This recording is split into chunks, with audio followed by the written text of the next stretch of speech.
Сәлеметсің бе, 4-ші сынып оқушысы? Қазақ тіл сабағына қош келдің. Бүгінгі біздің сабақтың тақырыбы шығыс септік. Сен бүгінгі сабақта сөйлемнің шығыс септіктің жалғауы жалғанған сөздерді таба аласың. Шығыс септік жалғауларын білесің. Балалар, адасқан септіктер ойынын ойнайық. Берілген септіктерді өз орнына дұрыс орналастырып көр.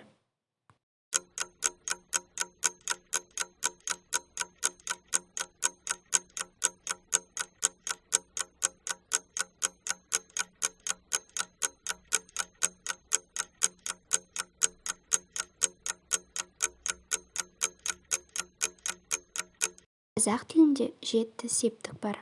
Олар: атау септік, ілік септік, барыс септік, табыс септік, жатыс септік, шығыс септік және көмектес септік.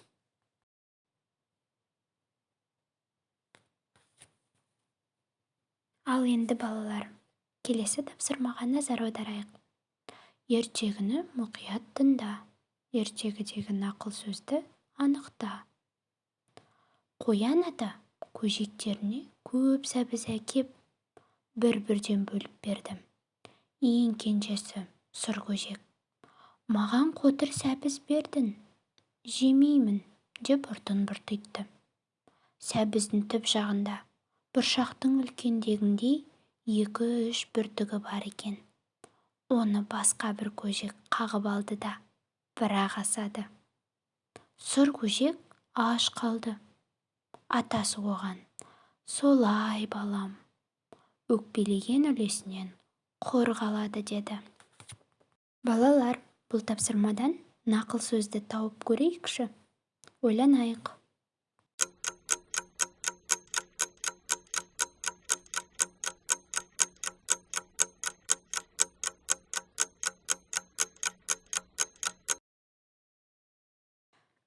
Өзіңді тексеріп көр. Ертегідегі нақыл сөз өкпелеген үлесінен құр қалады. Жарайсың балақай. Дұрыс тапты деген ойдамын. Келесі ойлан тап. Жұмбақты оқып, шешуін тап. Аттан биік, қойдан аласа. Қарамен жазылған сөздерге сұрақ қой, олар қай септікте тұрғанын анықта.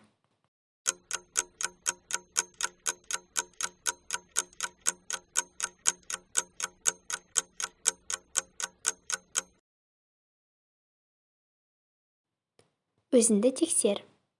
Аттан биік, қойдан аласа. Бұл жұмбақтың жауабы ер-тоқым. Ал қарамен жазылған сөздерге сұрақ қойып көрейік. Аттан неден, қойдан неден? Жарайсың балақай. Есінде сақта балақай. Шығыс септігінің сұрақтары кімнен, неден, нелерден, қайдан?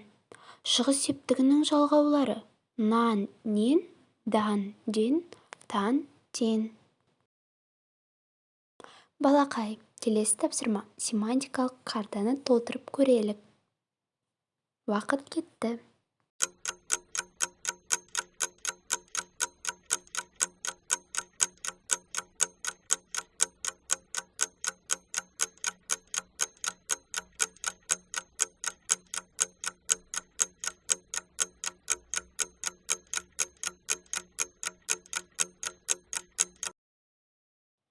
Қанеки балақай, тексеріп көрелік.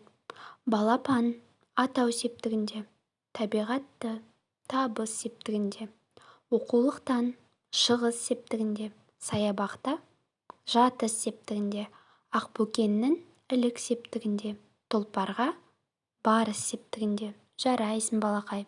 Дұрыс тапты деген ойдамын.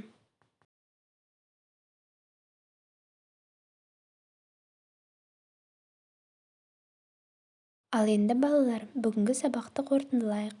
Бүгінгі сабақта не үйрендік, не білдік? Сендер сөйлемнен шығыс септіктің жалғауы жалғанған сөздерді таба алдың. Шығыс септік жалғауларын білдің. Бүгінгі сабаққа назар қойғанына рахмет. Сау болыңыздар.